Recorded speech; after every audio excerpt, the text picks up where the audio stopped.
Fast fashion focuses on speed and low cost in order to deliver frequent new collections inspired by catwalks, looks, or celebrity styles. But it's particularly bad for the environment, as pressure to reduce cost and the time it takes to get a product from design to shop floor means the environmental corner are more likely to be cut. Criticisms of fast fashion include its negative environmental impact, water pollution, the use of toxic chemicals, and increasing levels of textile waste.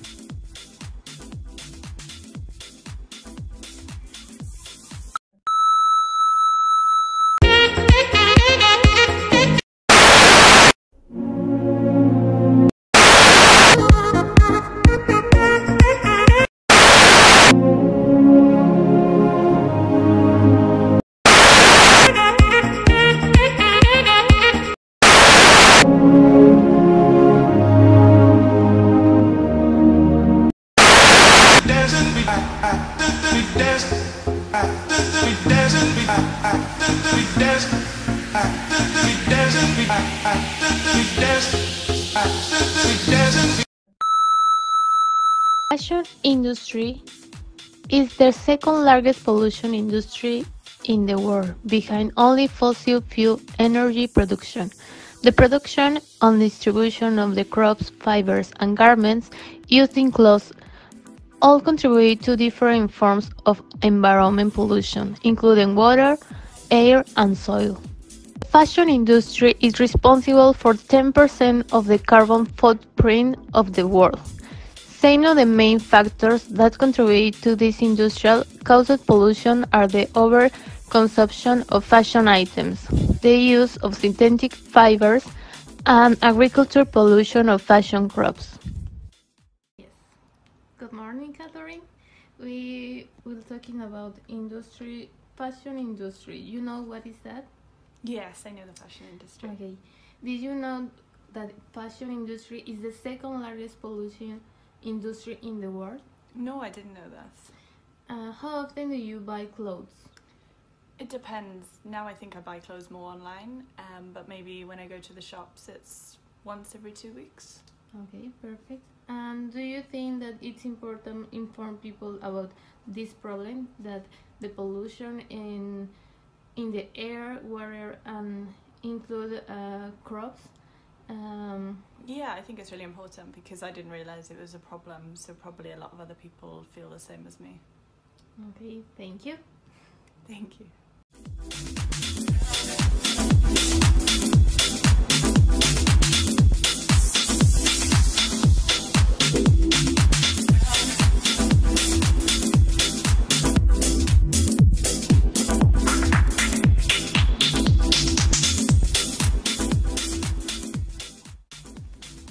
It's not just how much we are throwing away, it's what we're checking out.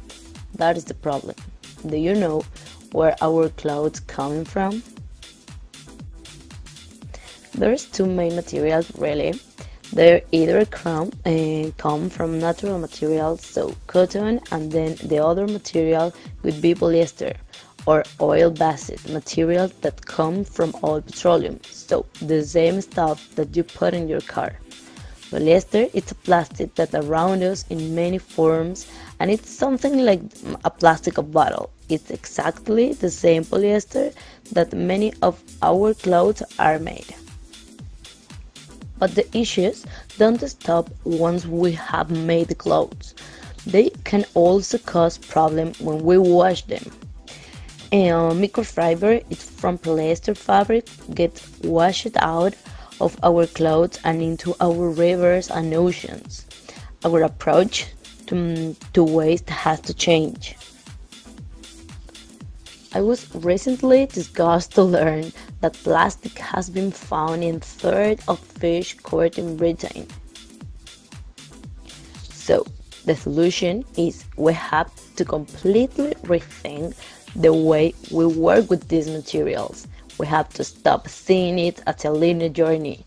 We will use things and throw them away. We have to find a way of closing that loop. But the good news is that there's hope. The fashion industry is joining forces with designers and scientists to clean up their act using the latest technology. Fashion is becoming part of the solution, not just the problem.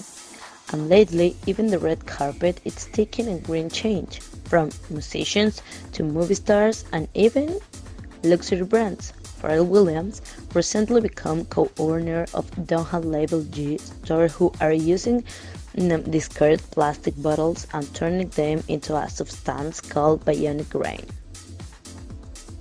So, one simple thing that we can do is to start ask questions. What happens is all the cotton gets sort of put into one big pile. Some of it is really ethical cotton, some of it is not. And as it gets sort of mixed up and then the people just buy it off. Definitely at some point I must have been part of this too. Definitely there's no way, and that's why it's so important to know where your raw materials come from. Who would want to wear garments where they know that somebody was oppressed producing these clothes? Knowing that a child made these clothes whether they picked the cotton or were behind a sewing machine. It's almost like just having blood on your hands. This is the reality. There's a really dark side to consuming fashion, and because the fashion is important in our livelihoods, we need to really open our eyes in the same way that we have with food. This isn't about being smuggled. Patronizing this is about having a dress being made by a child slave. So, how can we as consumers become aware of the history of the clothes we buy? Can we ever be sure that our clothes were made in the fair conditions? Designer Hannah Carrier based her company Tommy on being on 100% traceability. All of these clothes come from Vietnam, are handmade, so they can trace their whole process from being grown as plants and all the way to them being handmade. They grow the cotton, they grow the indigo, you can see the plants. Mexico is an important producer of denim in the world and a very important supplier for the US market. More than 500,000 Mexicans work in the textile and clothing sector. Recent companies that source from the Tehuacan region are Guess, Tommy Hilfiger, Express, Calvin Klein, Paris Blues, and American Eagle Outfitters. 70% of freshwater resources in Mexico are affected by pollution, and the effects of the health and quality of life from that pollution have caused conflicts in various parts of Mexico. Some examples are in the Lerma Chapala Santiago, Balsas, Mexico Valley, and Papaloapan basins. I think that we have to improve the way that we produce all the clothes, and in that way we reduce the pollution of the ecosystems. As a fashion influencer, it's an important part of my career to show to the people that we have to reduce our consumption, and we have many options to do it.